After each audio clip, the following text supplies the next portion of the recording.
হরে কৃষ্ণ।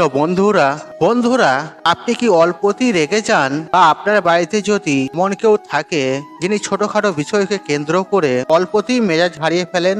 তাহলে বন্ধুরা এই ভিডিওটি আপনার জন্য। আপনি মনোযোগ সহকারে শেষ পর্যন্ত দেখুন। আমি কথা দিলাম এর কোনো একটি প্রতিকার আর যদি আপনি করতে পারেন, তাহলে আপনি বা যে কেউ আপনার পরিবারের আর তার রাগকে নিশ্চিত রূপে নিয়ন্ত্রণ করতে পারবেন। বন্ধুরা, জ্যোতিষ শাস্ত্র অনুসারে রাগের প্রধান কারণ হতে পারে মঙ্গল, সূর্য, শনি, রাহু এবং চন্দ্রের অবস্থান। আর সূর্য, চন্দ্র, মঙ্গল যদি কোনো ব্যক্তির জন্মকুণ্ডলিতে একে অপরের সাথে কোনো সম্পর্ক তৈরি করে, তাহলে সেই ব্যক্তি প্রত্যাশার থেকে বেশি রেগে যান। আর রাগ হলো অগ্নি উপাদানের নির্দেশক।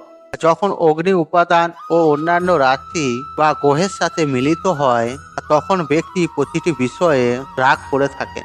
এছাড়া যাদের জন্মকুণ্ডলিতে মঙ্গল অশুভ অবস্থানে থাকে, তাদেরও অত্যাধিক রাগ আসে। আর রাগ নিয়ন্ত্রণ করার প্রথম উপায় হলো প্রত্যেক দিন সকালে ঘুম থেকে ওঠার পর সবার প্রথমে নিজের ইষ্ট দেবতাকে প্রণাম করুন। অর্থাৎ যে ঈশ্বরের আপনি বিশ্বাসী, আগে সবার প্রথমে তাকে প্রণাম করুন এবং তারপর ধরতী মাতাকে প্রণাম করুন, অর্থাৎ পৃথিবী মাতাকে প্রণাম করুন। বন্ধুরা, সকালে ঘুম থেকে ওঠার পর আর এই প্রণাম করার মাধ্যমে আমরা কৃতজ্ঞতা প্রকাশ করি, যা আমাদের রাগ কমাতে সহায়তা করে। আর ঘুম থেকে ওঠার পর এই কৃতজ্ঞতা প্রকাশের সাথে সাথে আর কমপক্ষে 15 মিনিট কারো সাথে কথা বলবেন না। আর শাস্ত্র অনুসারে এই বিষয়টি যদি আপনি নিয়মিত করেন, তাহলে রাগ কমে এবং মনে এক অপার শান্তি আসে। এছাড়াও কোনো ব্যক্তি যদি প্রত্যেক দিন যদি হনুমান চালিসা পাঠ করেন, তাহলে তার মঙ্গল শান্ত হয় এবং রাগ কমে। দ্বিতীয়ত বন্ধুরা, আর জ্যোতিষ শাস্ত্র অনুসারে আর রাগের সঙ্গে চন্দ্রের সম্পর্ক রয়েছে। যদি জন্মকুণ্ডলিতে চন্দ্র দুর্বল হলে বা চন্দ্রের দোষ থাকলে মানুষ খিটখিটে প্রকৃতির হয়ে যায়। আর এই ধরনের ব্যক্তি সমস্ত বিষয়তেই রাগ করেন। আর এই ধরনের ব্যক্তিদের রাগ নিয়ন্ত্রণ করতে হলে আর প্রত্যেক সোমবার ভগবান শিবের মাথায় জল ঢালা প্রয়োজন এবং সোমবার রাতে এই ব্যক্তিকে কিছুক্ষণ চাঁদের দিকে তাকিয়ে থাকলেও রাগ ধীরে ধীরে কমতে শুরু করে। তৃতীয়ত বন্ধুরা, চন্দনের গুণ হলো শান্ত এবং আরাম দেয়া। আয়ুর্বেদে এবং ধর্মশাস্ত্রে চন্দনের অনেক উপকারিতা বর্ণিত হয়েছে। আর চন্দন সমস্ত শুভ কাজের পাশাপাশি পূজার ক্ষেত্রেও ব্যবহার করাতে হয়। আর জ্যোতিষ শাস্ত্র অনুসারে আপনি যদি খুবই রেগে যান, তাহলে চন্দনের প্রতিকার আপনার জন্য সব থেকে রামবাণ উপকারিতা হবে। এর জন্য প্রত্যেক দিন কপালে চন্দনের তিলক লাগান। আর এটি মনকে শান্ত রাখবে এবং রাহু দোষ থেকেও মুক্তি পাবেন। আর রাগ নিয়ন্ত্রণ করার চতুর্থ প্রতিকারটি হলো প্রত্যেক দিন সকালে স্নান পর্ব সেরে ভগবান সূর্যদেবের উদ্দেশ্যে জল অর্পণ করুন এবং প্রত্যেক সোমবার দিন মহাদেবের পূজা অর্চনা করুন। আর এই প্রতিকারটি করলে মন শান্ত থাকে এবং রাগ নিয়ন্ত্রণে রাখে। পঞ্চমত, প্রচন্ড যদি আপনার রাগ এসে যায়, তাহলে উল্টো গুণটি আপনাকে আপনার রাগ নিয়ন্ত্রণ করতে সাহায্য করতে পারে। আপনার শ্বাসের ওপর ফোকাস করে আর 10 থেকে 1 পর্যন্ত যদি ওই সময় আপনি উল্টো গুনতি করতে শুরু করেন, তাহলে আপনি আপনার রাগকে নিশ্চিত রূপেই নিয়ন্ত্রণ করতে পারবেন। আর ষষ্ঠত, এই বিষয়টি বৈজ্ঞানিকভাবে প্রমাণিত যে একটু হাঁটলেই রাগ নিয়ন্ত্রণ করতে সক্ষম হতে পারবেন। আর অবস্থান পরিবর্তন পরিস্থিতি দেখে প্রভাবিত করতে পারে, যা রাগের তীব্রতা কমাতে সাহায্য করে। তাই যখনই কেউ যদি রেগে যায়, একটি ভালো বিকল্প হলো বেশি কথা না বলে বরং উঠে হাঁটা শুরু করা। আর সপ্তমত, এই বিষয়টিও সর্বৈব সত্য যে মেডিটেশন বা ধ্যান যে রাগ কমাতে আমাদের সহায়তা করতে পারে। আর মেডিটেশন করলে মস্তিষ্ক ও মনকেও শান্ত করে এবং আনন্দার অবস্থায় নিয়ে আসে। তাই আপনি যদি মাত্র 2 মিনিটের জন্য আর প্রত্যেক দিন মেডিটেশন করতে পারেন, তাহলেও আপনি আপনার রাগকেও অবশ্যই নিয়ন্ত্রণ করতে সক্ষম হতে পারেন। আর অষ্টমত, কিছু কথা না বলে চুপ করে থাকলে রাগ অন্যের সময় কমে যায়।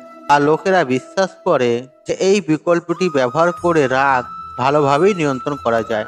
আর রেগে গেলে নিজেকে শান্ত রাখুন এবং কিছুক্ষণ সময়ের জন্য কথা বলা এড়িয়ে চলুন। আর এটি আপনাকে অন্য ব্যক্তির কথা শোনা এবং দৃষ্টিভঙ্গি বুঝতে সময় দেবে। আর উপরন্তু এটি রাগ নিয়ন্ত্রণ করে এবং আরো ভালো পরিষ্কার প্রতিক্রিয়া দিতে সাহায্য করে। নবমত, স্ববিজ্ঞানে এই বিষয়টি দেখা গেছে যে মধুর সঙ্গীত আমাদের রাগ কমাতে সহায়তা করে। আর সুরেলা সঙ্গীত শোনা রাগকে নিয়ন্ত্রণ করা থেকে বিরত রাখতে সাহায্য করতে পারে। আর মিউজিক থেরাপি মনের মধ্যে নেতিবাচক চিন্তা ভাবনার বিকাশ বন্ধ করে এবং মনকে শান্ত রাখে। আর দশমত, রাগ কমানোর একটি ভালো উপায় হলো ভালো ঘুম। হৃদরোগীদের উপর করা এক গবেষণায় দেখা গেছে যে পর্যাপ্ত ঘুম যদি না হয় তাহলে মানুষ রেগে যায় এবং কি খিটখিটে প্রকৃতির হয়ে যায়। এই কারণে কম ঘুমের কারণে লোকেরা তাদের রাগ নিয়ন্ত্রণ করতে পারে না। তাই প্রত্যেক দিন পর্যাপ্ত ঘুম অবশ্যই প্রয়োজন। এবং সর্বোপরি যদি প্রচন্ড রাগ কখনো আসে তাহলে তৎক্ষণাৎ এক গ্লাস জল পান করে নিন, আর দেখবেন আপনার রাগ ধীরে ধীরে কমতে শুরু করবে। আর এই বিষয়টি দেখা গেছে যে প্রত্যেক দিন যদি জলের সঙ্গে সামান্য মির্চি এবং মৌরি মিশিয়ে নিয়মিত পান করেন তাহলে সেই ব্যক্তি তার রাগকে নিয়ন্ত্রণ রাখতে সক্ষম হন। তাই কেউ যদি কারণে অকারণে বারবার রেগে যান বা খিটখিটে প্রকৃতির হয়ে যান তাহলে তাকে অবশ্যই সামান্য পরিমাণ হলেও মিশ্রি এবং মৌরি মিশ্রিত জল পান করান, আর দেখবেন ধীরে ধীরে তার রাগ কমতে শুরু করবেন। বন্ধুরা, এর পাশাপাশি যে বিষয়গুলির কথা বলা হলো আর সেগুলিও করার চেষ্টা করুন এবং সর্বোপরি কারো কাছ থেকে অতিরিক্ত প্রত্যাশা কখনোই রাখবেন না। দেখবেন আপনি আপনার রাগকে সম্পূর্ণ আপনার নিয়ন্ত্রণে রাখতে পারছেন।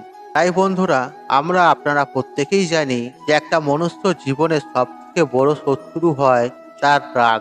সে যখন রেগে নিয়ন্ত্রণ হারিয়ে ফেলে তখন সে কি করে বা কি করতে চায় তখন তার মস্তিষ্ক কিছুই কাজ করে না। তাই সব সময় নিজের রাগকে নিয়ন্ত্রণে রাখা অবশ্যই দরকার।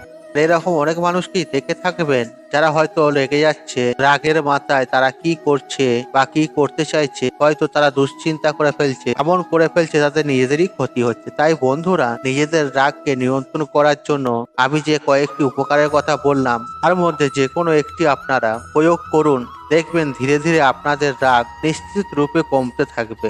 মানুষের রাগ যতক্ষণ না কম হয় সেই মানুষের নিয়ন্ত্রণ গতি কখনোই সে ঠিক করতে পারে না। তাই বন্ধুরা, আজকের মতন বিদায় নিলাম। আশা করি ভিডিওটি দেখে উপকৃত পেয়েছেন। তাহলে ভিডিওতে একটি লাইক করুন, একটু কমেন্ট করুন, একটু শেয়ার করুন এবং বন্ধু বান্ধব আত্মীয়জনদের সাথে শেয়ার অবশ্যই করুন। মনে রাখবেন আপনার একটি শেয়ার অনেক মানুষকে উপকৃত করে তুলতে পারে। আপনি যদি আমার চ্যানেলে নতুন হয়ে থাকেন তাহলে চ্যানেলটি অবশ্যই সাবস্ক্রাইব করুন, পাশে থাকা অন, কারণ নিত্য নতুন ভিডিও সবার আগে দেখার জন্য। ঈশ্বর আপনার মঙ্গল করুক। আপনি সুস্থ থাকুন, নিরোগ থাকুন, আপনার দিন মঙ্গলময়। হরে কৃষ্ণ কৃষ্ণ কৃষ্ণ হরে হরে।